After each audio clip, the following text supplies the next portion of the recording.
इतना रात के फोन करके भूल गई लगा के हवा तू। हेलो रोहन। लक्ष्मी तू? हाँ और बतावा कैसे हवा तू? हम एकदम ठीक है, लेकिन ये तुम्हारा नंबर तो ना है ना? वो हम नंबर चेंज कर देनी। अच्छा बढ़िया है। वैसे तू आज हमके कैसे याद कैलू है? यार जिंदगी में कुछ भी ठीक ना चलत है जब से शादी भइल। का भैल? पता नहीं, पहले का वो बात बहुत याद आवेला। हम दोनों जाने कैसे साथ में रहने। रुका रुका, तोहार शादी हो गया और हम दोनों के अलग हुए पूरा 10 महीना हो गया।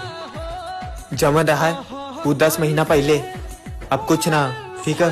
रोहन प्लीज। लक्ष्मी प्लीज, हम तो के पूरी तरह से भूल गई, तू हमके भूल जा प्लीज। अब से हमके कॉल मत करिया। रोहन प्लीज हमार बात तो समझा।